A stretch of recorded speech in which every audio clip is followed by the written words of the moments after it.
പ്രിയമുള്ള സഹോദരന്മാരെ, ഇൻഷാ അല്ലാഹ് നമ്മൾ ചെറിയ ദുആ ചെയ്യും. നമുക്കറിയാം, വളരെ പ്രയാസകരമായ ഒരു ദുരന്തത്തിൻ്റെ ശേഷമാണ് നമ്മൾ ഈ ജുമാ ഇവിടെ ഒരുമിച്ച് പോകുന്നത്. പുറത്ത് വീടില്ലാത്തൊരു സഹോദരനുണ്ട്, അദ്ദേഹത്തിന് എന്തെങ്കിലും സഹായം ചെയ്തു. അതിൽ നമുക്കൊരു വാഴ്ന്ന് പറയേണ്ടതോ ഉപദേശിക്കേണ്ടതോ ആവശ്യമില്ലാത്ത രീതിയിൽ സോഷ്യൽ മീഡിയകളിലൂടെയും മറ്റുമൊക്കെ നമ്മൾ അതിൻ്റെ ദുരന്തങ്ങളും അതുമായി ബന്ധപ്പെട്ട് കരളലിയിപ്പിക്കുന്ന ഒരുപാട് കാര്യങ്ങൾ നമ്മൾ കാണുകയുണ്ട്. മയ്യത്തുകളെന്ന് പറയാൻ പറ്റുന്ന രീതിയിൽ പോലുമില്ലാതെ കേവലം ഒരു പ്ലാസ്റ്റിക് കവറിൽ മാത്രം ഒരുമിച്ച് കൂട്ടാവുന്ന ഒരു പിടി ആയി ഒരു മനുഷ്യൻ മാറുന്ന ഒരവസ്ഥ, തലകളില്ലാത്ത, കാലുകൾ വിച്ഛേദിക്കപ്പെട്ട, മണ്ണെണ്ണടിയിൽ കൊണ്ടുപോയ, ദുർഗന്ധം വമിക്കുന്ന രീതിയിൽ അഴുകിപ്പോയതായ രീതിയിലൊക്കെ ഒരുപാട് മൃതശരീരങ്ങൾ, മയ്യത്തുകൾ നമ്മൾ കാണുകയുണ്ടായി. എന്നാൽ അവിടെയും മരണത്തിൻ്റെ അങ്ങേ അറ്റത്തേക്ക് എത്തിക്കഴിഞ്ഞപ്പോൾ താൻ മരണപ്പെട്ടു പോകുമെന്ന് കരുതി മണ്ണിൻ്റെ അടിയിൽ കിടന്നപ്പോൾ പോലും പിന്നീട് രക്ഷാപ്രവർത്തകർ വന്ന് മണ്ണിൻ്റെ അടിയിൽ നിന്ന് രക്ഷപ്പെടുത്തിയ ആളുകളെയും നമുക്ക് ആ കൂട്ടത്തിൽ കാണാൻ കഴിയും. ഇവിടെ അല്ലാഹു സുബ്ഹാനഹു വ തആല പരിശുദ്ധമായ ഖുർആനിൽ ചോദിക്കുന്ന ഒരു വാക്കുണ്ട്. നമ്മളൊക്കെ സാധാരണ നിസ്കാരങ്ങളിൽ ഓതുകയും നമ്മൾ കാണാതെ പഠിക്കുകയൊക്കെ ചെയ്ത ഒരു സൂറത്താണ് അൽഹാഖുമുത് തകാസുർ.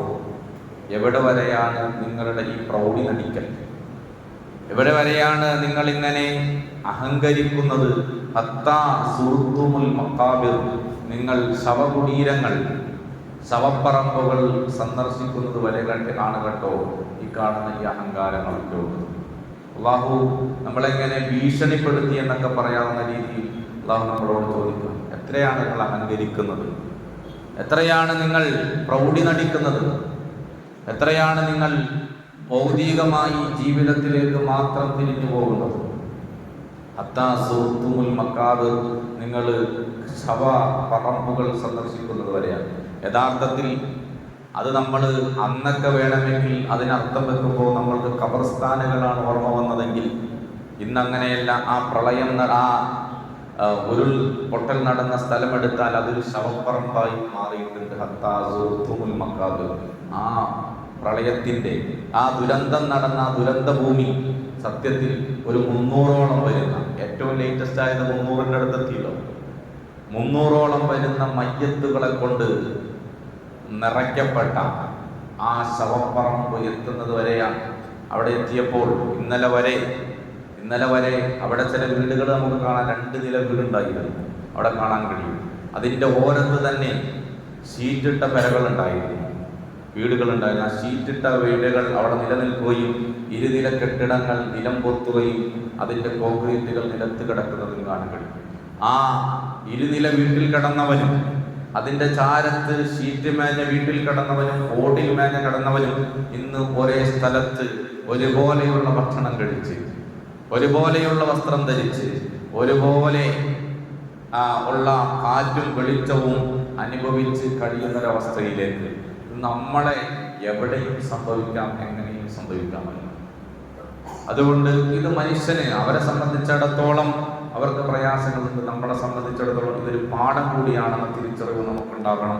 അല്ലാഹു സുബ്ഹാനഹു വ തആല തൗഫീഖ് ചെയ്യുമാറാകട്ടെ.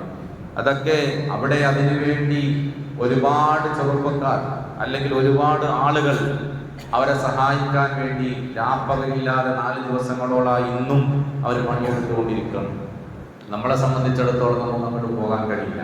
നമ്മളെ സംബന്ധിച്ചിടത്തോളം അവർക്ക് വേണ്ടി ചെയ്യാൻ കഴിയുന്നത് എല്ലാം നഷ്ടപ്പെട്ടു പോയൊരു സമൂഹമാണ്. സ്ഥലം ഇതിൻ്റെ അതിർത്തി ഏതാണെന്നറിയില്ല, വീട് എവിടെയാണ് ഉണ്ടായതെന്നൊന്നറിയില്ല.